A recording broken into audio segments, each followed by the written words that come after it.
The antiseptic smell hit me first, that sharp chemical bite that clings to hospital corridors like a warning. Then came the beeping, rhythmic and relentless, counting down seconds I didn't have left to count. My fingers trembled against the thin cotton sheets, too weak to grip, too tired to care. Through the narrow window, rain streaked the glass in silver rivers, blurring the city lights into watercolor smudges. I'd always hated hospitals. Now I was going to die in one. The nurse had stopped pretending I'd get better 3 days ago. I saw it in her eyes, that practiced sympathy, the way she touched my shoulder like I was already a memory. 26 years old, and this was how my story ended, not with love or adventure or any of the dreams I'd whispered to myself while scrubbing other people's floors. Just me, alone, in a room that smelled like the end of everything. I closed my eyes, trying to remember what warmth felt like. My apartment, if you could call that crumbling studio an apartment, had always been cold. But Mrs. Castellano's mansion, that had been different. For 3 years I'd walked those marble floors, dusted those crystal chandeliers, invisible among the luxury. The help never mattered to people like them. We were ghosts in aprons, moving through their lives without leaving fingerprints. The door creaked open. I didn't bother looking. Another nurse. Another needle. Another temporary fix for a permanent problem. But the footsteps were wrong, too heavy, too deliberate. Accompanied by a presence that changed the air pressure in the room, made my skin prickle with instinct I didn't understand. I forced my eyes open. 3 men stood in the doorway. The first 2 were massive, wearing dark suits that couldn't quite hide the bulges at their sides. Their eyes swept the room with mechanical precision. Corners, window, equipment, back to me. Security, the expensive kind. Then I saw him. He stood between them like a king between knights, and my breath caught despite the oxygen tube feeding my lungs. Tall, broad-shouldered, wearing a charcoal suit that probably cost more than every paycheck I'd ever earned combined. His face was all sharp angles and controlled power. Strong jaw, straight nose, dark eyes that seemed to absorb light rather than reflect it.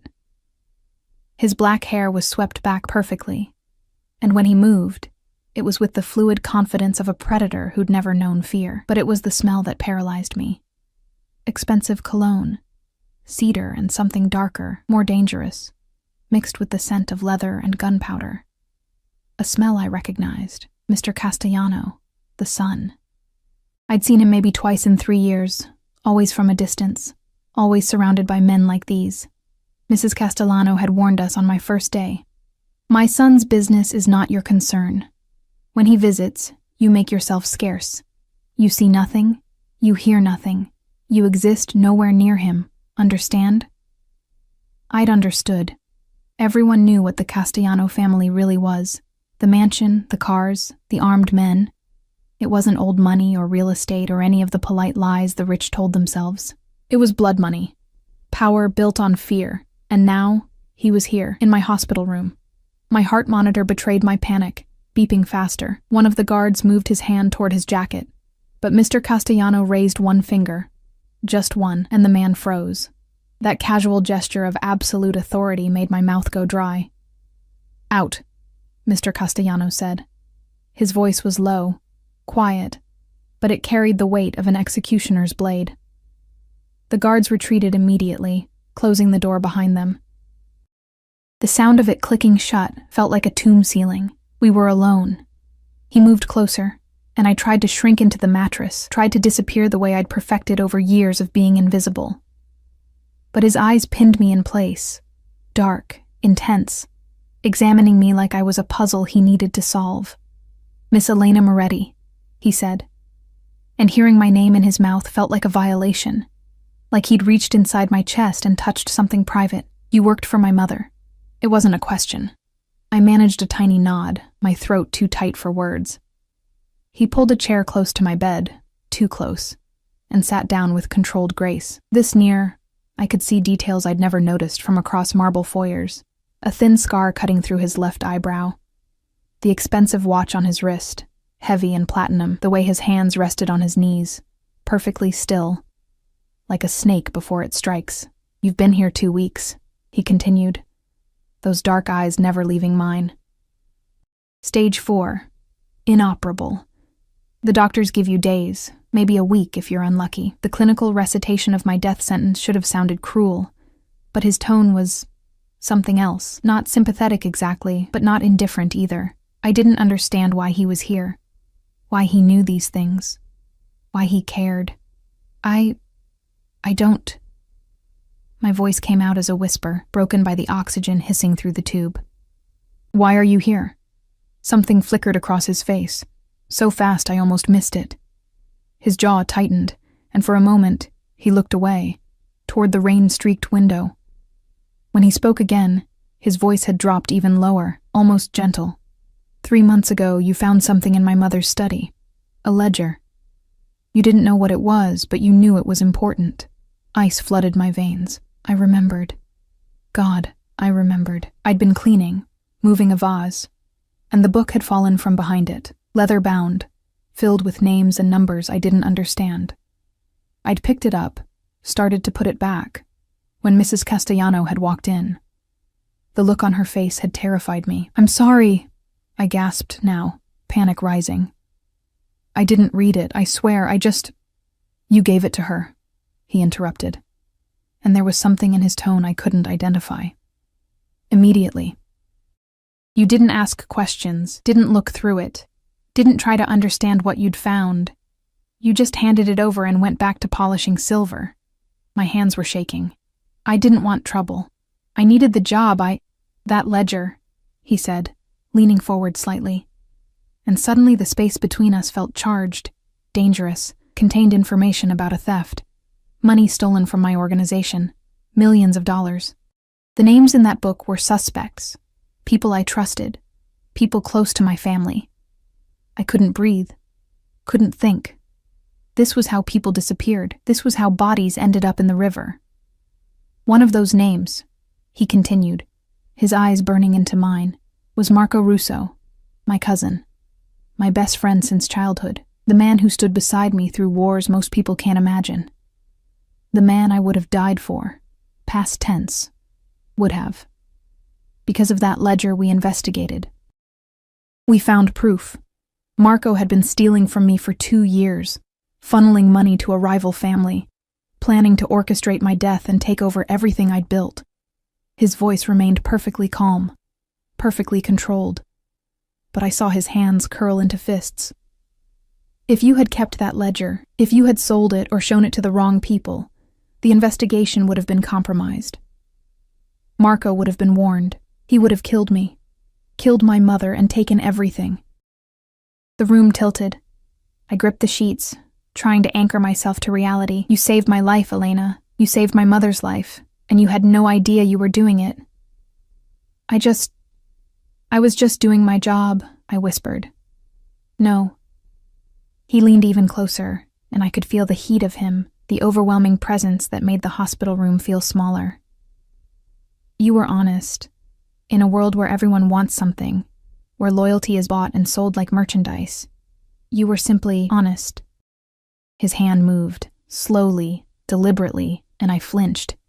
But he didn't touch me. His fingers stopped inches from my face, hovering there like he was afraid I might shatter. My mother told me about you yesterday. How sick you were.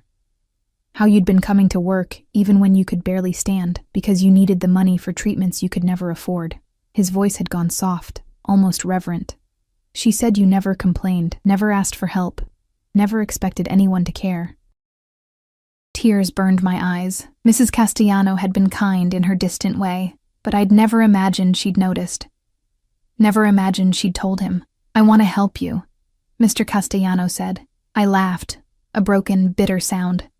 The doctors here said, there are other doctors, better doctors. Experimental treatments, specialists in Switzerland, Germany, places where money opens doors that talent alone can't. Hope was a poison I couldn't afford to drink.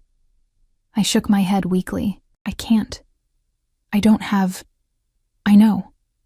His hand finally made contact. Just his fingertips, barely grazing my wrist where my pulse hammered too fast. The touch sent electricity through my dying nerves. I'm offering to pay. Everything. All of it. The heart monitor screamed. The guard opened the door, hand on his weapon, but Mr. Castellano waved him away without looking. Why?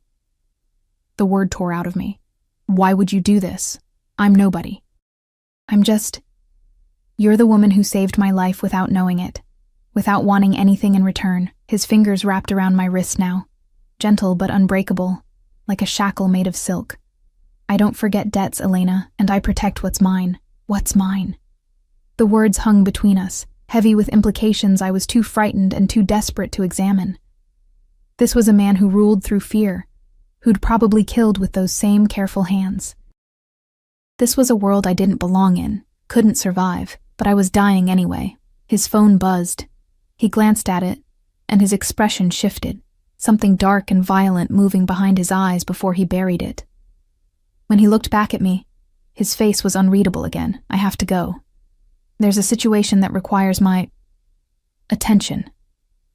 He stood, and immediately the room felt colder. But my people will stay. Arrangements are being made. By tomorrow, you'll be transferred to a private facility. The best doctors, the best care, whatever it takes. He moved toward the door and panic seized me. This felt like a dream, like something that would evaporate the moment he left, leaving me alone with the beeping machines and chemical smell. Wait, I breathed. He paused, hand on the doorframe, looking back over his shoulder. What do you want from me? I needed to know. Needed to understand what debt I was incurring, what price I'd eventually have to pay. For a long moment, he just stared at me.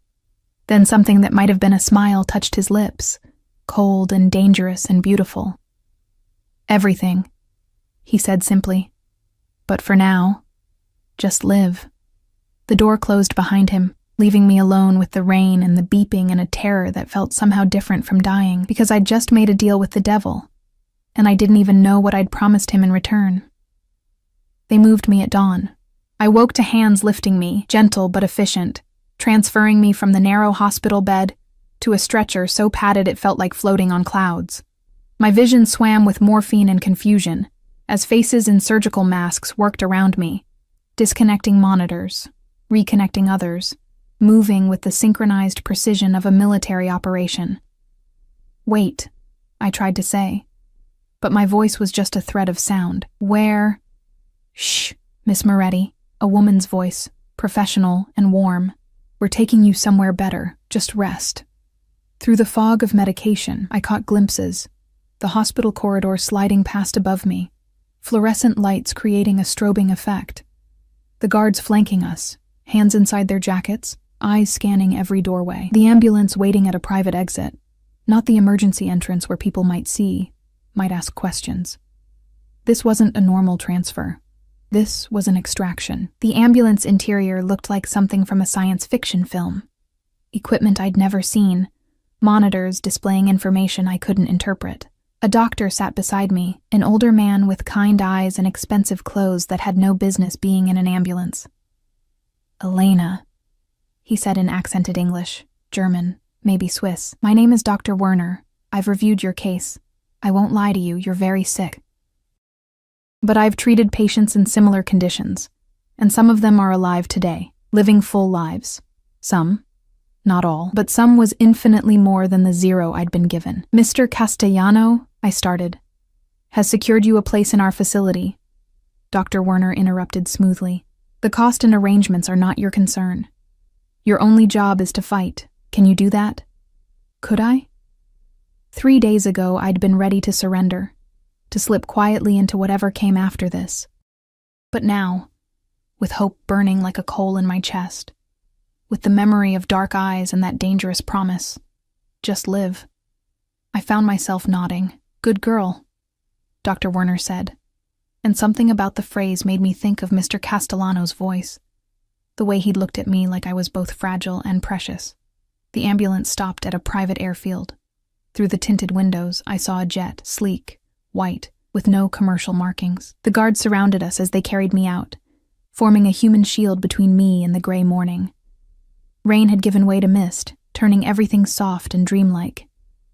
Someone had thought of everything. A medical team waited on the plane, the interior configured as a flying hospital room. As we lifted off, I watched the city shrink below, the place where I'd scrubbed floors and counted pennies, and never imagined my life could be anything more than survival. Now I was flying over it in a private jet, bought and paid for by a man whose name made grown men flinch. What did that make me? The facility in Switzerland was nothing like the hospital I'd left. We landed at another private airfield, and they drove me through mountains dusted with early snow to a building that looked more like a luxury resort than a medical center.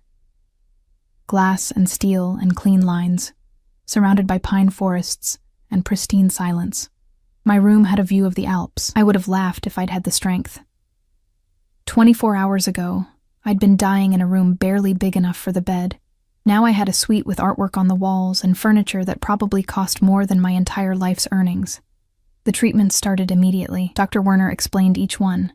Experimental immunotherapy, targeted radiation, medications so new they didn't have names yet, just numbers and letters.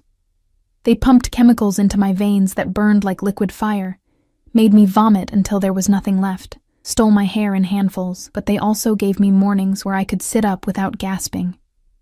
Days where the pain receded from unbearable to merely constant. Weeks where blood tests showed numbers moving in the right direction.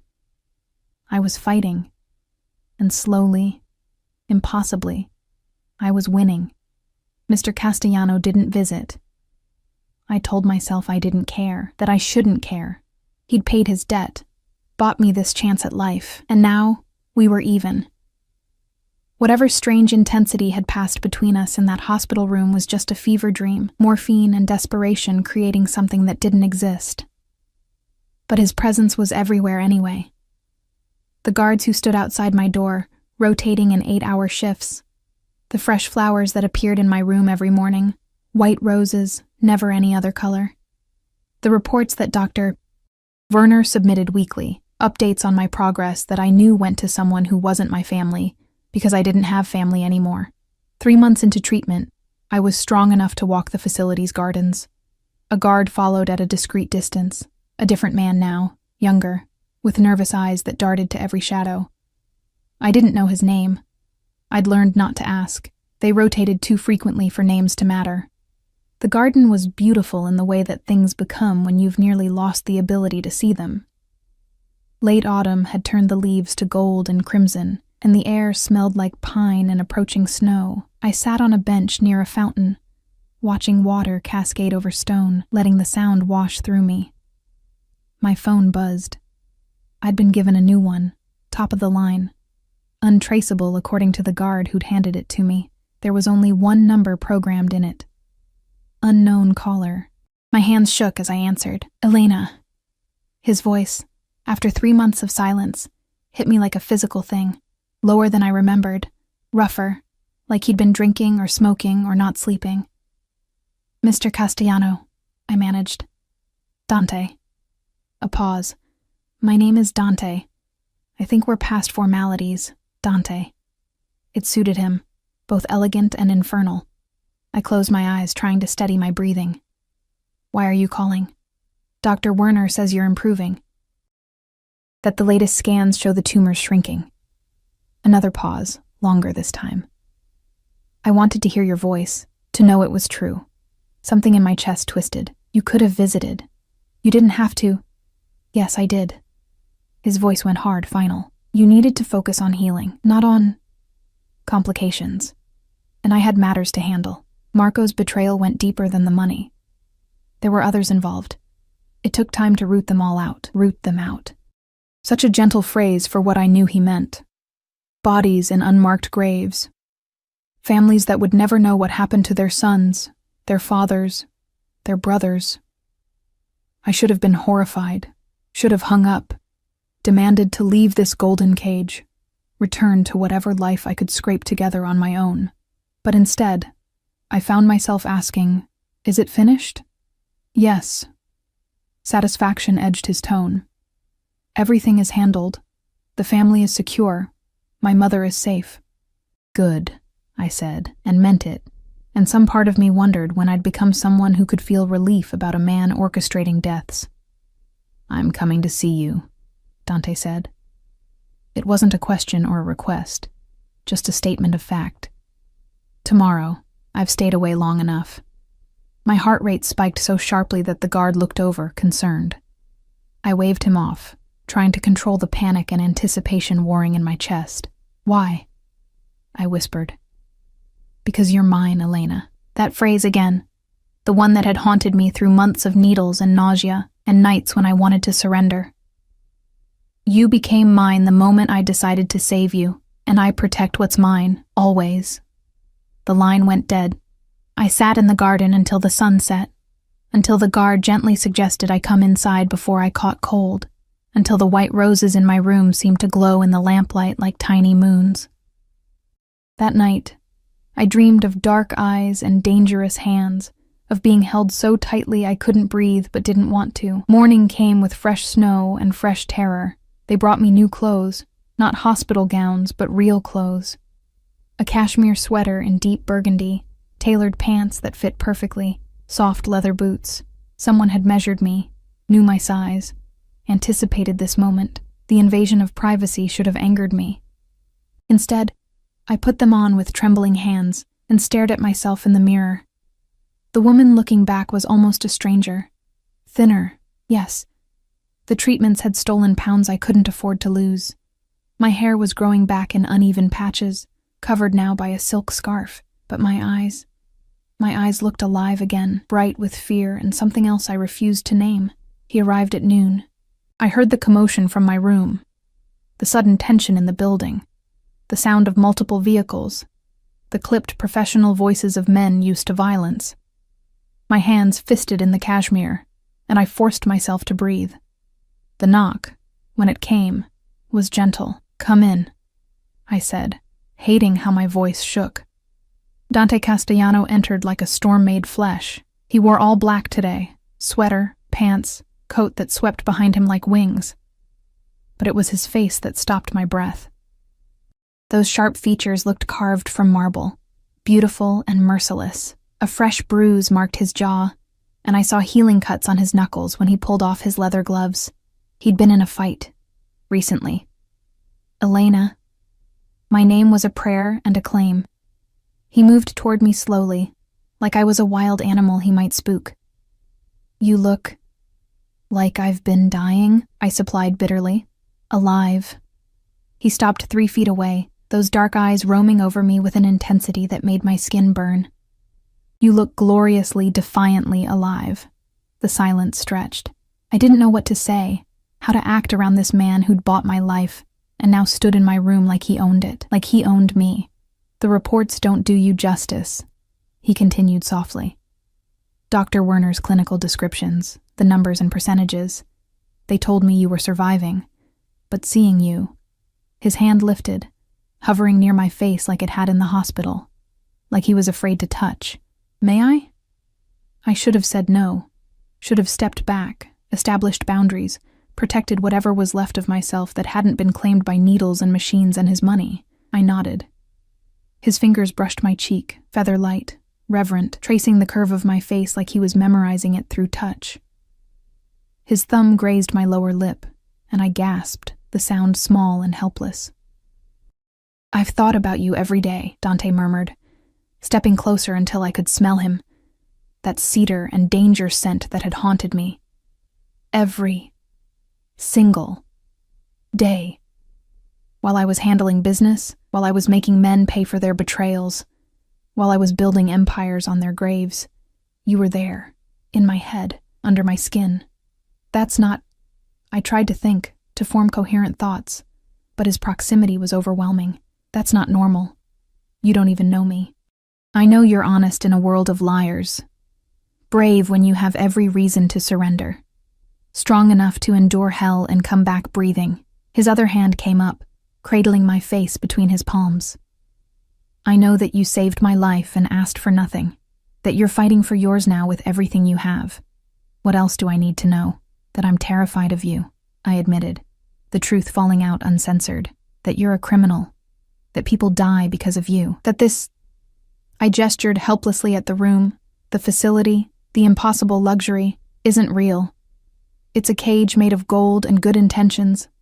And I don't know what happens when you get tired of keeping me." Something dark flashed through his expression. Pain, maybe, or anger. His hands tightened fractionally on my face. I will never tire of you, Elena. You don't understand yet, but you will. He leaned closer, his breath warm against my lips. I am a criminal. I've done things that would make you sick. I've built my empire on blood and fear, and I'd do it again without hesitation. But you... His voice dropped to barely a whisper. You are the first pure thing I've touched in 20 years, the first person who looked at me and didn't want something, didn't fear something, didn't calculate how to use me. I do fear you, I insisted. Good. His smile was sharp as a blade. You should, but you don't fear me enough to push me away, do you? He was right. God help me. He was right. Even knowing what he was, what he'd done, I couldn't bring myself to step back from his touch.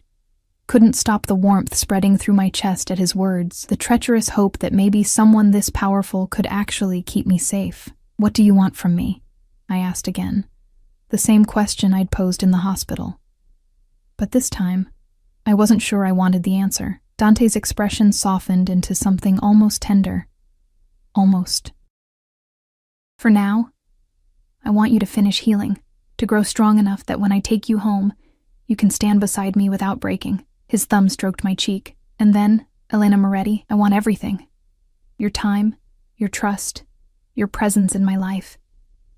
I want you in my home, at my table, in my bed. I want you to be mine in every way that matters. The casual possessiveness should have repulsed me, should have sent me running. Instead, I found myself asking, and what will I be? Your mistress? Your pet? My wife, he said simply, and the world tilted. I jerked back, but his hands held me gently in place. You're insane. You can't just, I know. His calm was infuriating. I know it's too fast, too much. I know you need time, but I also know what I want, Elena. I've known since that night in the hospital, when you looked at me like I was a monster and still asked me to wait. Since I realized that you're the only person in my world who doesn't want to use me or fear me or worship me. You just want to survive, and I want to be the reason you do. Tears burned my eyes, frustration, fear, and something desperately close to longing. This isn't a fairy tale. You can't just buy me and expect... I'm not buying you. His voice went hard. I'm claiming you. There's a difference. You can refuse. You can walk away from all of this. Go back to whatever life you want. And I'll let you go. The medical care will continue regardless. You'll want for nothing. But Elena... He leaned his forehead against mine, and his next words were barely audible. Please don't. Please let me keep you. Let me protect you. Let me give you everything you've never had. It was the pleas that broke me. This man who commanded armies, who killed without hesitation, who bent the world to his will, he was asking. Begging, almost. And I was so tired of being alone. So tired of fighting with nothing to fight for. I need time, I whispered. Then take it. He pressed a kiss to my forehead, chaste, gentle, devastating. Take all the time you need. I'll be here. Always here. He released me, stepped back, and the loss of his touch felt like cold water. But his eyes never left mine as he moved to the door. My mother wants to visit you, he said. She's been worried. I told her maybe next week, when you're feeling stronger. Okay, I managed. He paused at the threshold, looking back with an expression I couldn't read. The flowers. You never mentioned them. The roses? Do you like them? I can have them changed if... They're perfect, I interrupted. White roses are... They're perfect. His smile this time was real, small, but genuine. It transformed his face, made him look younger, almost vulnerable. Good, because they mean something, In my Elena. world, White roses mean promises. Protection. Forever. Then he was gone, leaving me alone with the scent of his cologne and the weight of promises I didn't know if I could keep. I sank onto the bed, my legs giving out, and stared at the fresh bouquet on the nightstand. White roses, pristine and perfect, promising things that girls like me weren't supposed to believe in. But for the first time in my life, I wanted to. God help me. I wanted to believe. Mrs. Castellano arrived on a Tuesday morning wrapped in Chanel and the kind of elegance that came from generations of wealth. I watched from my window as her car pulled up. A sleek black Mercedes with tinted windows and 2 security vehicles flanking it. Even at 70, she moved with the grace of old money and older secrets. I'd smoothed down my sweater a dozen times, checked my scarf in the mirror, tried to calm the nervous flutter in my stomach. This woman had employed me for 3 years, and I'd barely spoken 50 words to her in all that time. Now I was supposed to sit with her as an equal, or something close to it. The knock was brisk, professional. When I opened the door, she stood there looking exactly as I remembered, silver hair swept into an elegant chignon, pearls at her throat, eyes that missed nothing. Elena. She swept into the room without waiting for invitation, and I caught the scent of her perfume, something French and expensive. You look thin. Are they feeding you properly here? The mundane concern in her voice, so at odds with the surreal situation, almost made me laugh. Yes, ma'am. The treatment's just... Margarita. She settled into the chair by the window with practiced grace. We're past ma'am, don't you think? Considering my son has decided you're to be part of the family, heat flooded my face. He told you. Dante tells me very little these days. He's become quite protective of his privacy, especially where you're concerned. She studied me with those sharp eyes, and I felt like a specimen under glass. But I know my son. I've seen him focused on business, on survival, on building his empire. I've never seen him focused on a woman. Not like this.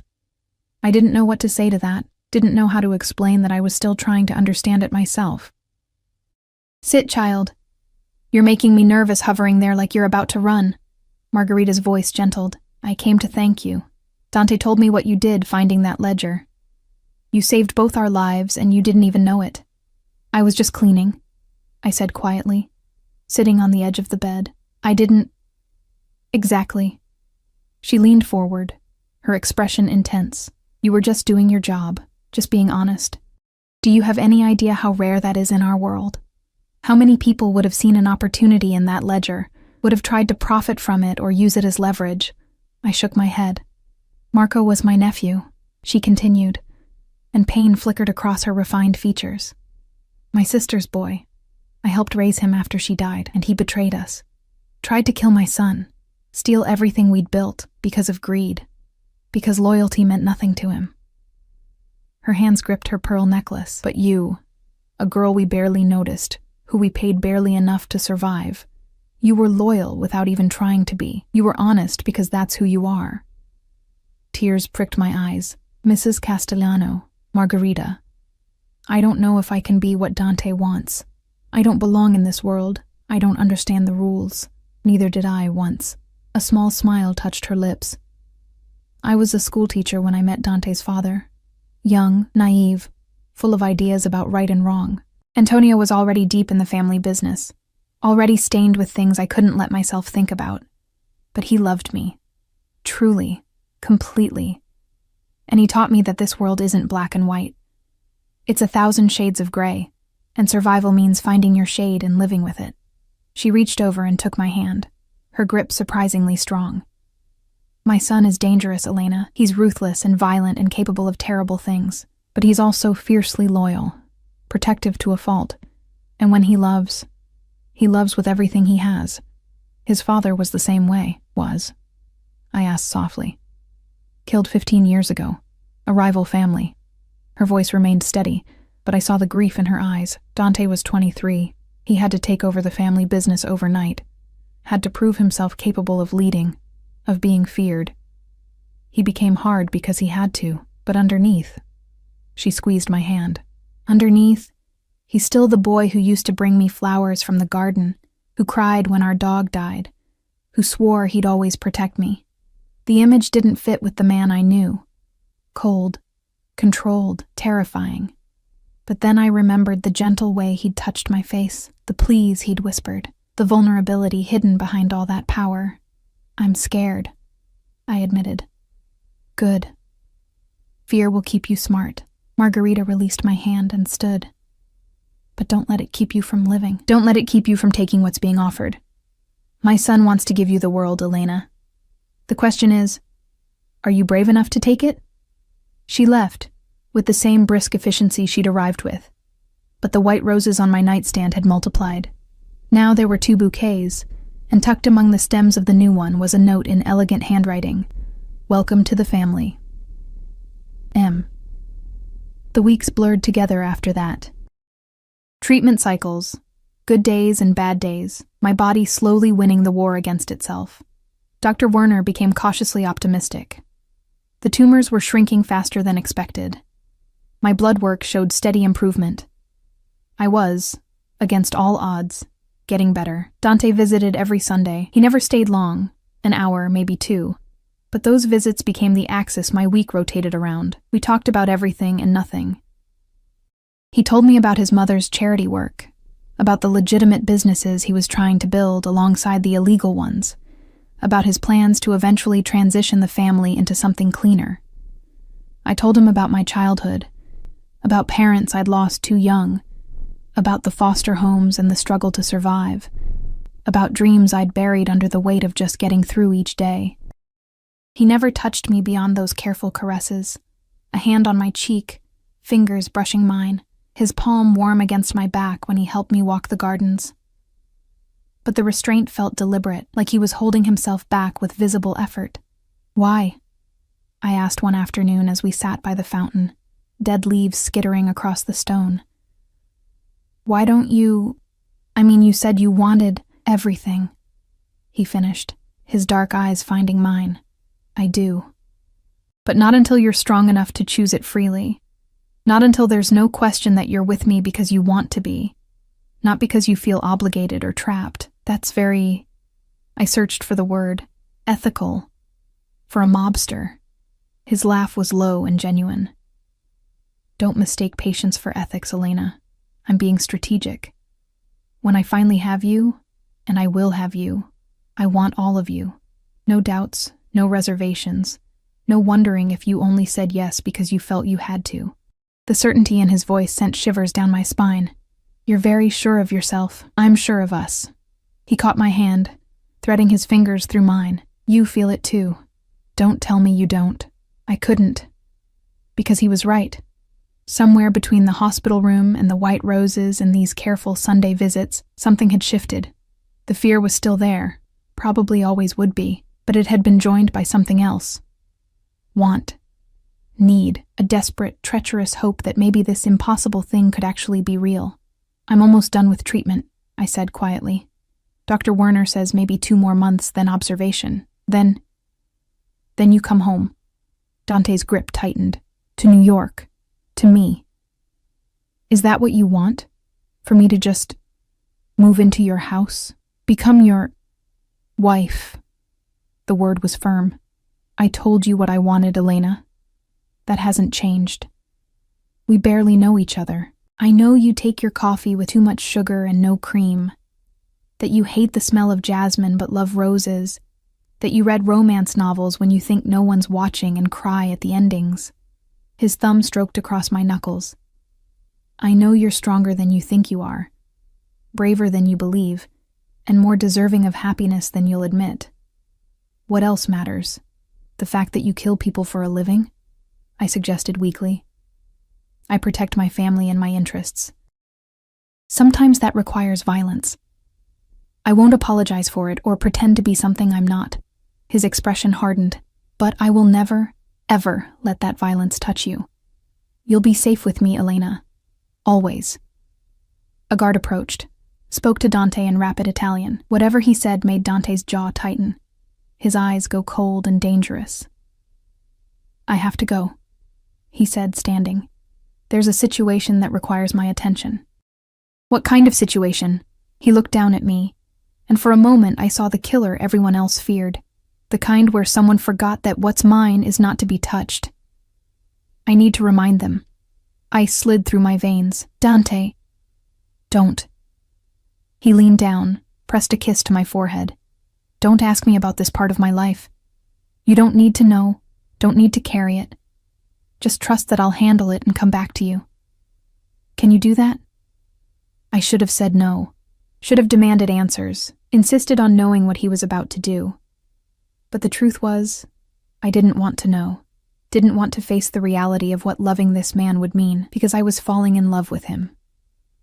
Somewhere between fear and gratitude and these stolen Sunday afternoons, I'd fallen. "Be careful," I whispered instead. His smile was sharp and cold. "Always am, amore mio."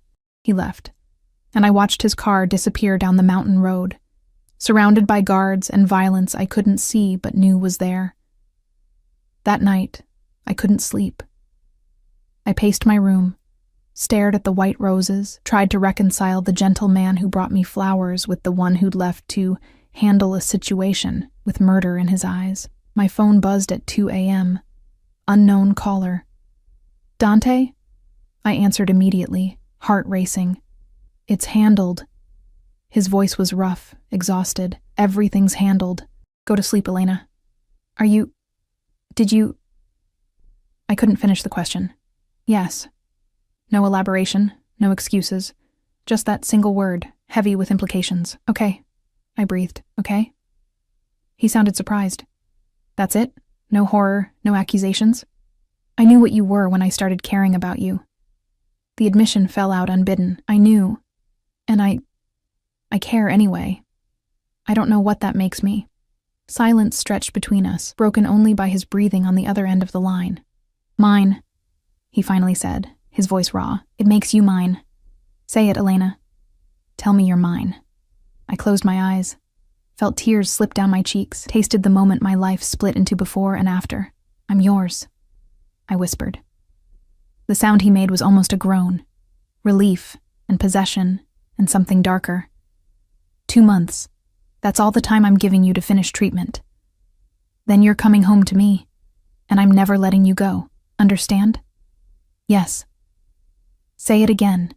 Say you're mine." "I'm yours, Dante." And saying it felt like falling and flying at the same time. "Good girl." The praise in his voice made me shiver. "Now sleep. Dream of me. Dream of the life we're going to have." He hung up, leaving me alone with my racing heart and the white roses and the terrifying, exhilarating knowledge that I'd just surrendered to a man who would either save me or destroy me. Probably both. The final 2 months passed in a haze of improving health and growing anticipation. My hair grew back in soft waves. Color returned to my cheeks.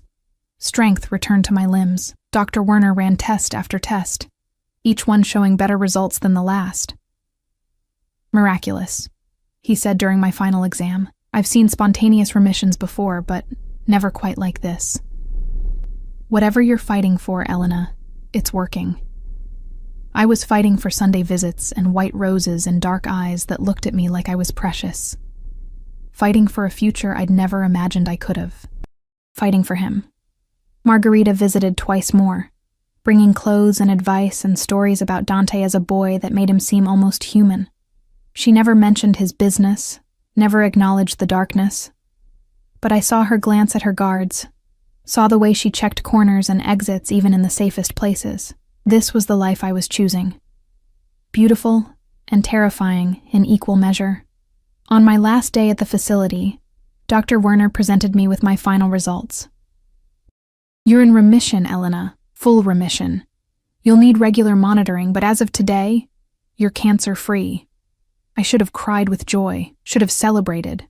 Instead, I felt a strange sense of unreality, like I was watching someone else's life unfold. "Thank you," I managed, "for everything." "Thank Mr. Castellano," Dr. Werner said with a knowing smile. "His investment in your care made all the difference. And his insistence that we never give up, that we try every possible treatment, that kind of determination is rare." That night, Dante called. "Tomorrow," he said without preamble. "I'm coming to get you tomorrow. Pack whatever you want to bring. Everything else will be provided." "Dante, are you having second thoughts?" His voice went carefully neutral. "Because now is the time to tell me, Elena. Before you're in my house, in my bed, in my life, completely. Tell me now if you can't do this." I looked around the room that had been my home for 6 months, at the white roses, fresh as always, at the view of mountains I'd never see again, at the life I was leaving behind. Small and simple and safe. No second thoughts, I said firmly. Come get me. Take me home. The sound of his breath releasing told me how much tension he'd been carrying. I'll be there at noon. Be ready, amore mio, because once I have you, I'm never letting you go. Promise? The word came out smaller than I intended. On my life, he said. On everything I am and everything I have. You're mine now, Elena, forever. Forever. Such an impossible word.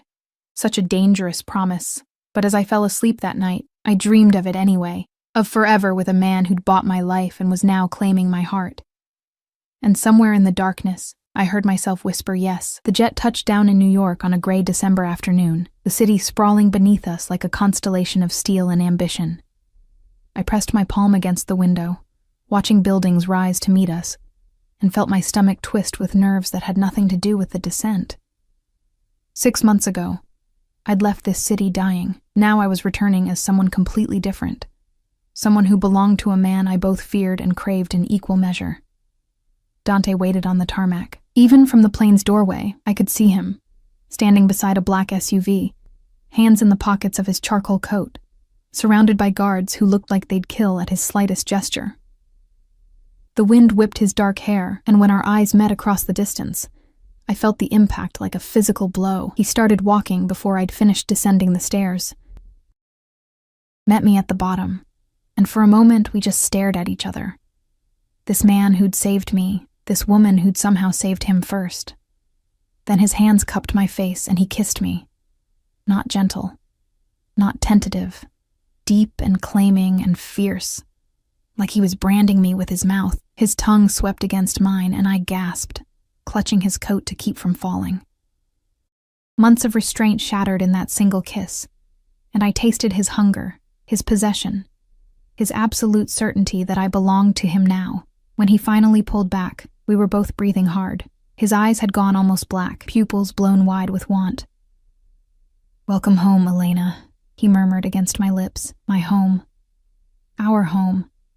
He kept one arm around me as we walked to the SUV, like he couldn't bear to not be touching me. The guards maintained their perimeter, eyes scanning the airfield, hands ready. This was his world. Constant vigilance, constant danger, constant awareness that threats could come from anywhere. And I was part of it now. The drive into the city was surreal. Dante sat close enough that our thighs pressed together, his hand possessive on my knee. He didn't speak much, just watched me with an intensity that made my skin feel too tight. "Nervous?" he asked finally. "Terrified," I admitted. "Of me? Of everything. It's all happening so fast." His hand tightened. "We can slow down. I can take you to one of my other properties, give you space to adjust." "No." The word came out fierce. "No, I don't want space. I turned to meet his eyes. "I want what you promised. Everything." Something dangerous flashed across his face. "Careful, amore mio. You're testing my control, and it's already hanging by a thread." "Maybe I want it to break," he growled, actually growled, and pulled me against him, capturing my mouth again. This kiss was rougher, desperate, his teeth grazing my bottom lip hard enough to sting. His hand slid into my hair, angling my head exactly where he wanted it, and I melted into him, into the heat and hardness and overwhelming presence of him. "Boss." The driver's voice cut through the haze. "We're here." Dante pulled back slowly, deliberately, his breathing ragged. "Inside," he said. "We finish this inside." The building was in Tribeca, all glass and steel and modern luxury, but Dante didn't take me through the front entrance.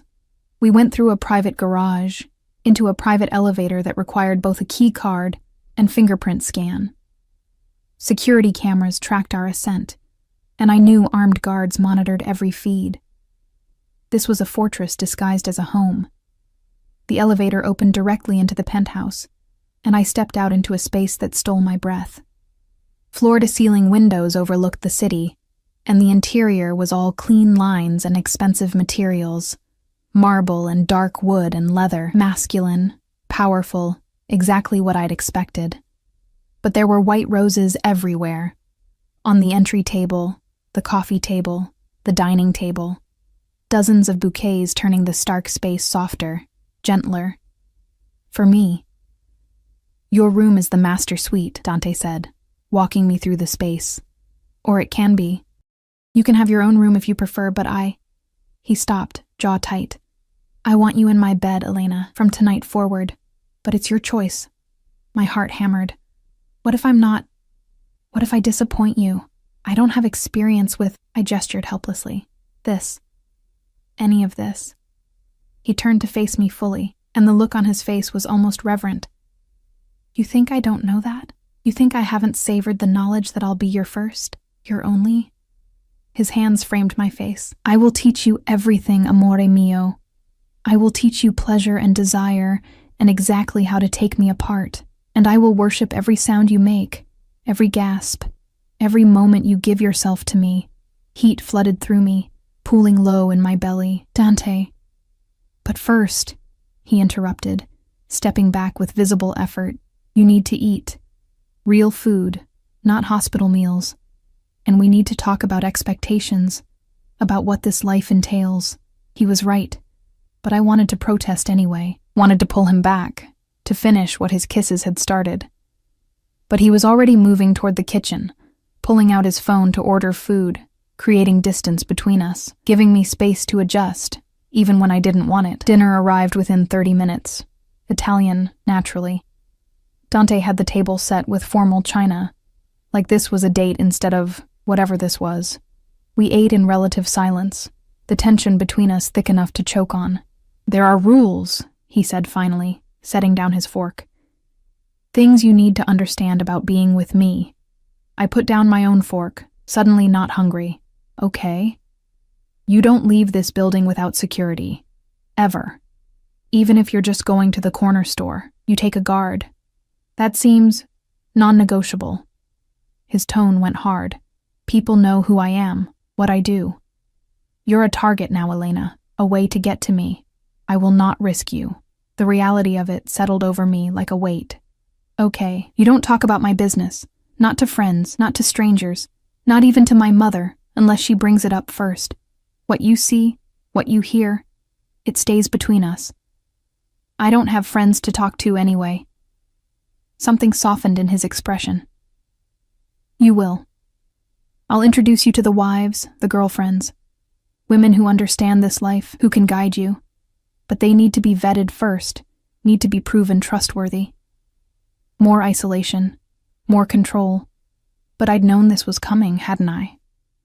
Known what choosing him would mean? What else? I asked. You're mine. He leaned forward, eyes intense, exclusively, completely mine. I won't share you, won't tolerate other men looking at you with interest, won't accept anything less than absolute fidelity. I would never. I know. He caught my hand across the table, but I'm telling you anyway, so there's no confusion. You belong to me now, Elena. Body, heart, and I belong to you the same way. This isn't casual. This isn't temporary. This is forever. Forever. That word again, heavy with promise and threat. And if I break the rules, I had to ask. His smile was sharp. Then I'll punish you. Not with violence. I'd cut off my own hands before I hurt you. But there are other ways to ensure obedience. Ways that will make you think twice before defying me again. The dark promise in his voice sent contradictory shivers through me, fear and arousal tangled together. You like control. I need it. He stood, came around the table, pulled me to my feet. In my world, control is survival. Chaos gets people killed. I control everything in my empire, Elena, including you. He walked me backward until my spine hit the window, the city lights sprawling behind me. His hands bracketed my head, caging me in. But here's what you need to understand, he murmured, his mouth inches from mine. I will control you, possess you, demand everything from you, but I will also protect you with my last breath. Give you anything you desire and make sure you never want for anything, including pleasure. His hand slid down my side, over my hip, pulling me flush against him. I felt the hard evidence of his desire, and my breath caught. Tell me you understand. he demanded. Tell me you accept these terms. I should have been frightened, should have pushed him away, demanded equality, refused to be owned.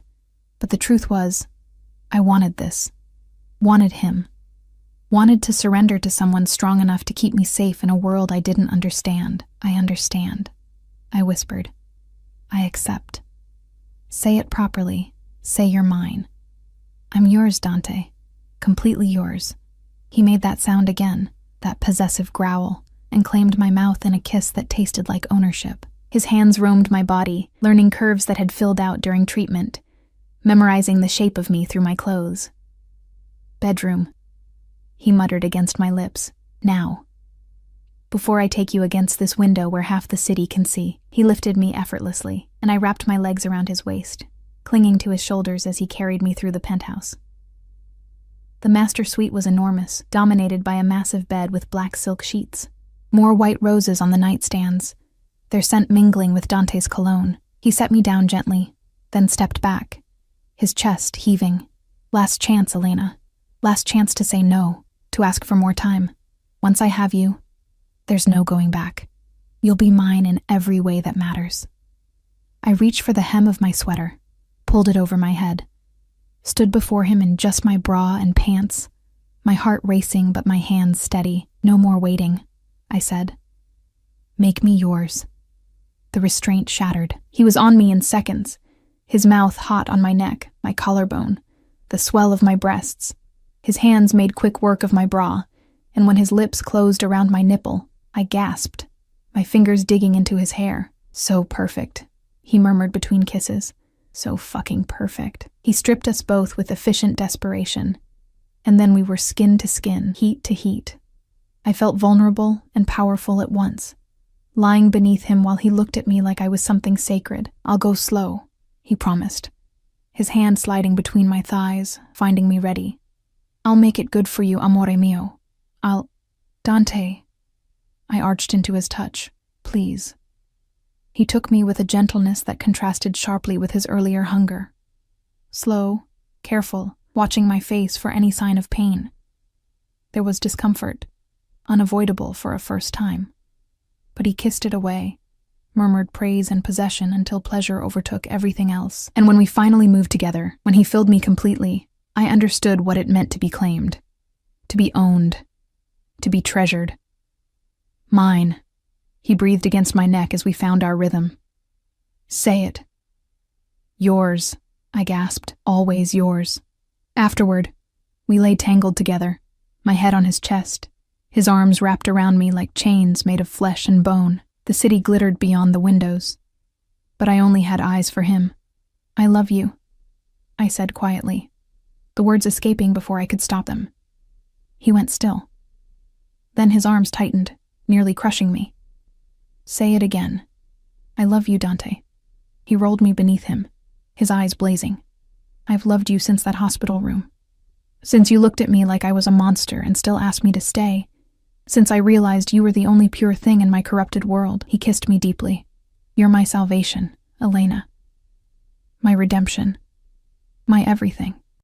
That's a lot of pressure, I managed, half laughing, half crying. You can handle it. You survived cancer, survived meeting me, survived choosing this life. You can handle anything. His smile was fierce, and I'll be right here, making sure you never have to handle it alone. We made love again, slower this time, learning each other's bodies, discovering what made the other gasp and moan. By the time we finally slept, tangled together in sheets that smelled like sex and roses, the sun was beginning to rise over New York. I woke to Dante watching me, his hand stroking my hair. Morning, I murmured sleepily. Afternoon, he corrected. You slept for 12 hours. I didn't have the heart to wake you. I stretched, feeling pleasantly sore in places I'd never been sore before. You're still here. I half expected you to have business to attend to. I do, but it can wait. He pressed a kiss to my forehead. Today, you're my only priority.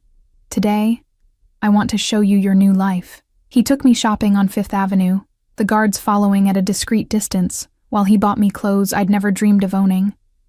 Dresses, shoes, jewelry. He insisted on everything. waving away my protests about cost like they were meaningless.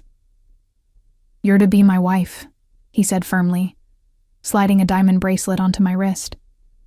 "You'll dress accordingly. We haven't even talked about—" "We will, soon," he kissed my knuckles.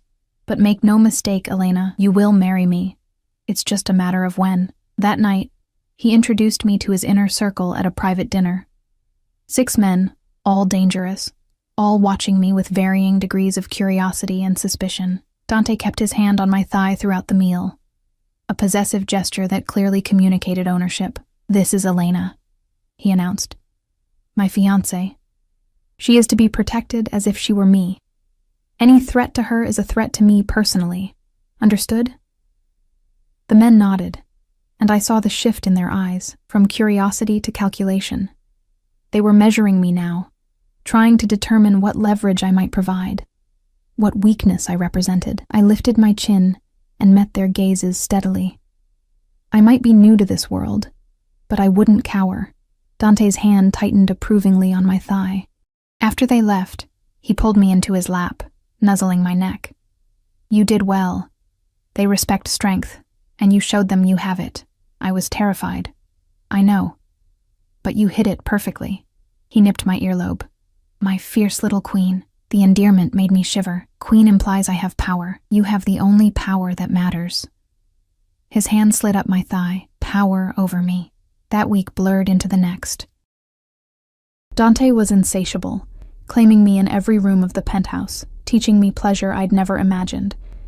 But he was also surprisingly domestic, cooking breakfast while I watched, reading beside me in bed, showing me pieces of himself I suspected few people ever saw.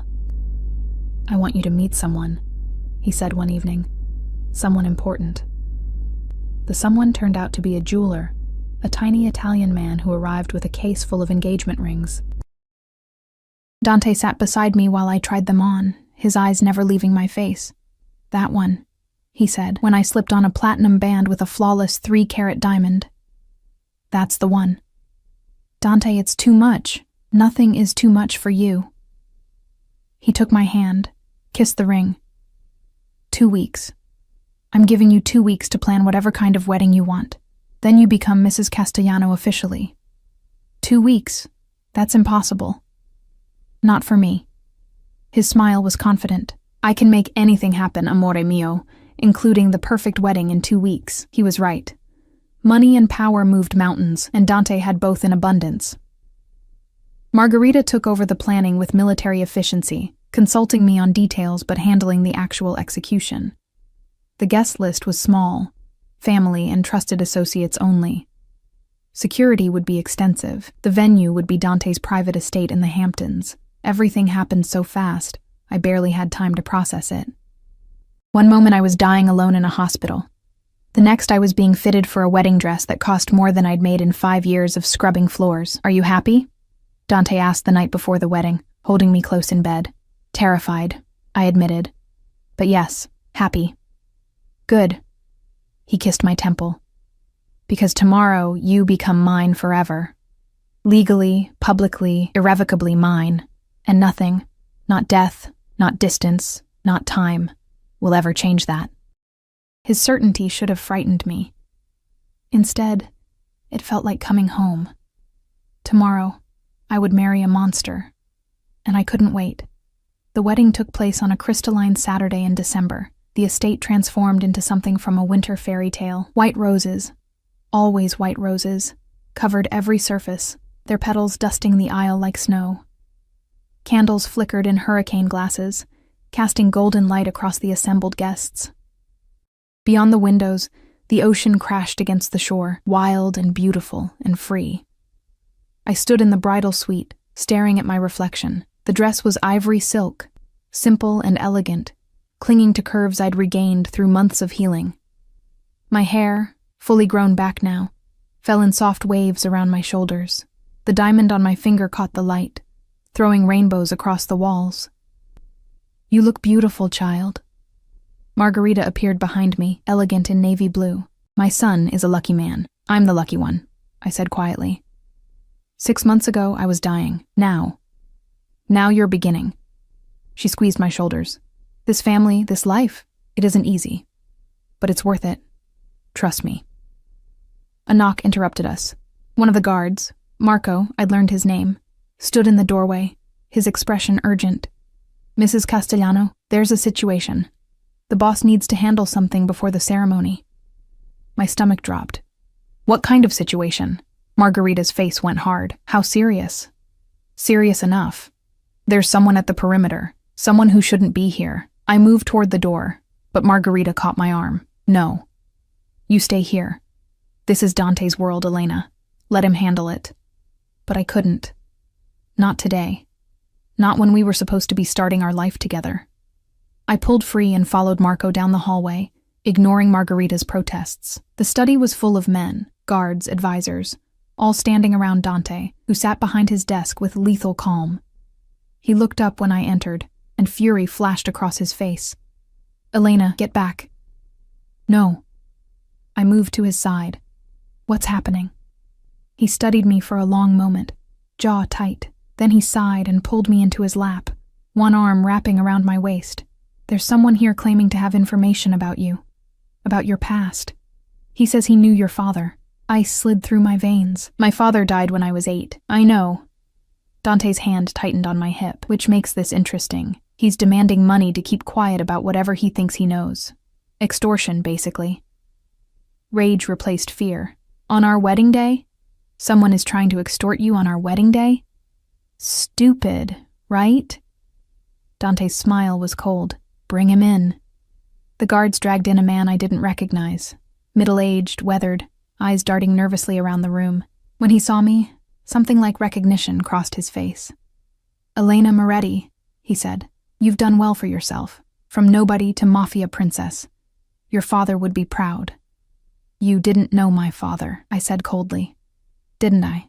Thomas Moretti, worked construction, died in an accident on a job site.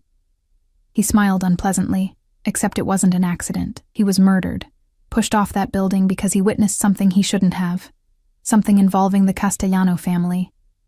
The room went deadly quiet. Dante's hand on my hip became iron. You're lying, I whispered. Am I? Ask him. The man jerked his chin at Dante. Ask your precious fiancé if the Castellano family was involved in construction rackets 20 years ago. Ask him if they ever had to silence witnesses. Dante stood, setting me carefully aside. His expression was terrifying. Blank, cold, absolutely lethal. You have 30 seconds to tell me who sent you, he said quietly.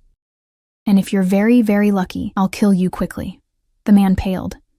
Nobody sent me. I thought. You thought you could extort me on my wedding day. You thought you could upset my bride with lies about her father. Dante moved closer, and the man tried to back away, but guards held him in place. You thought wrong. It's not a lie. Thomas Moretti was murdered. I was there.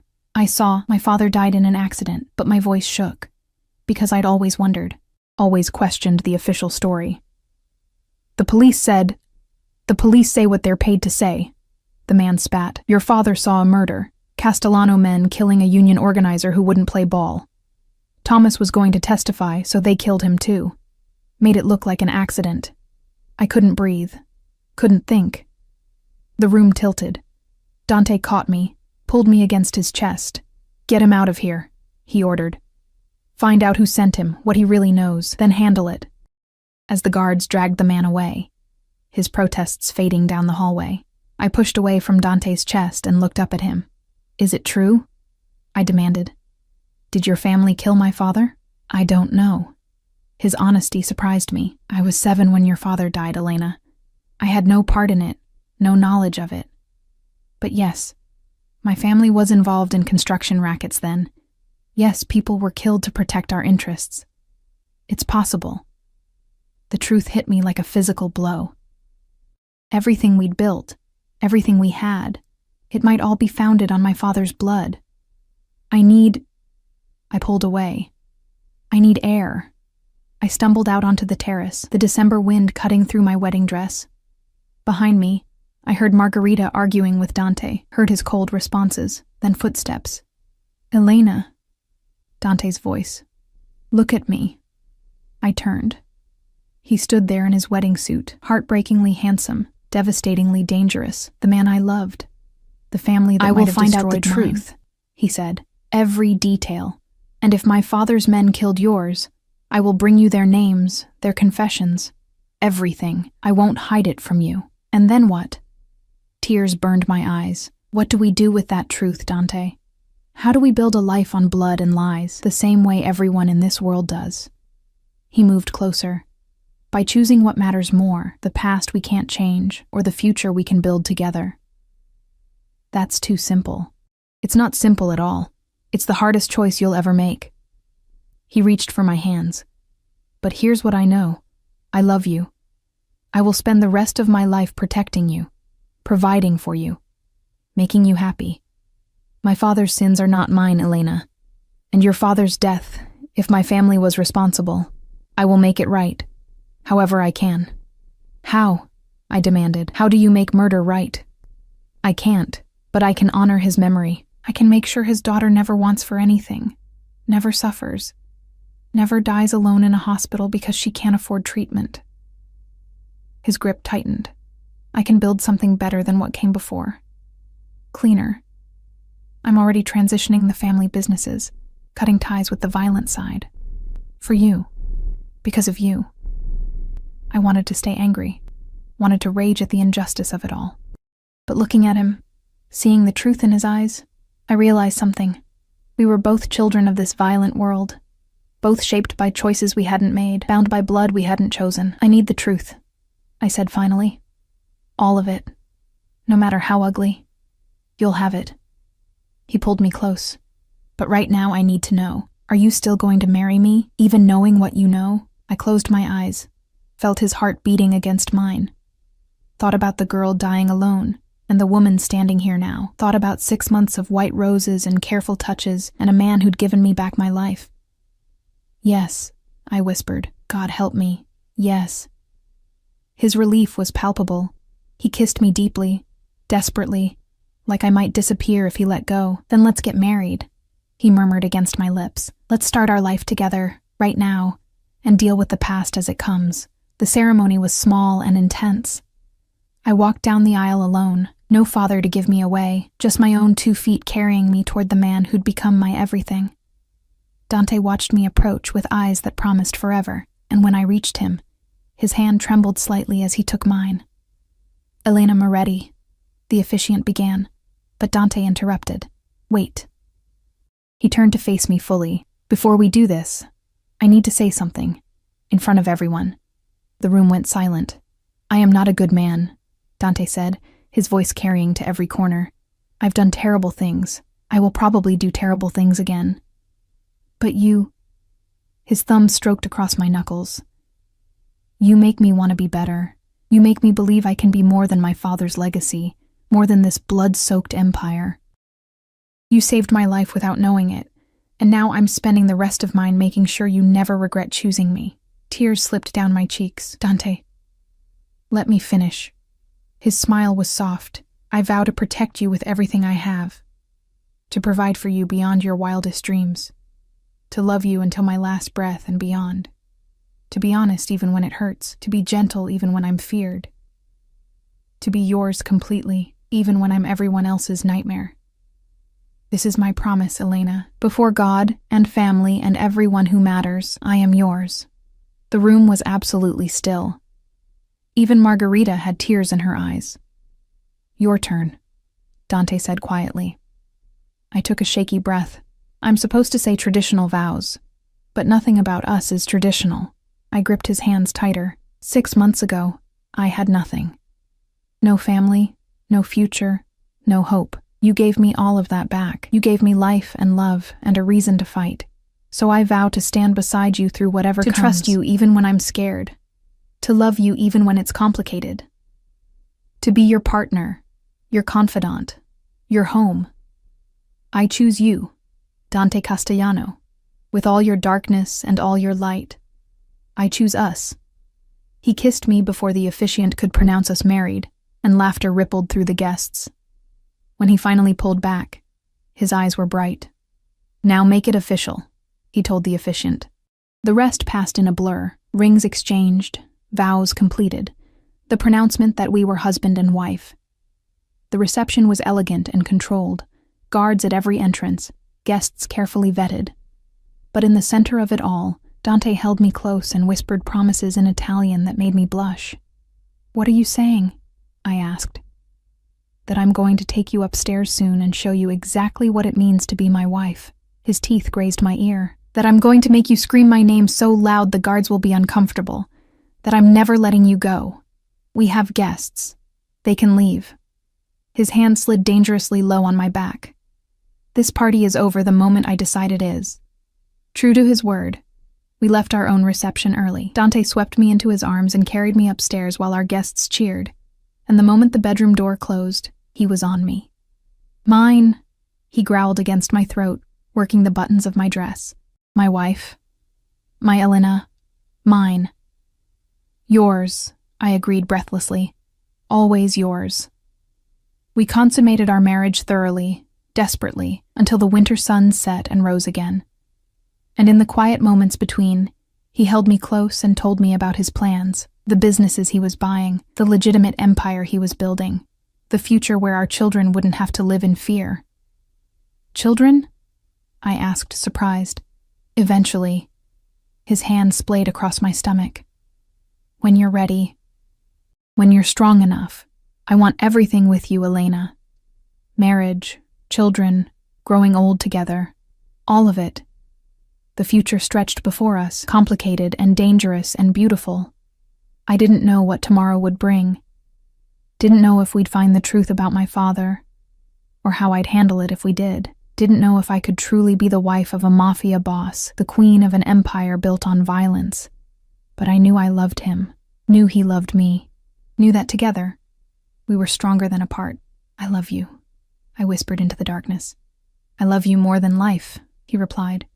"You're my redemption, Elena, my salvation, my everything."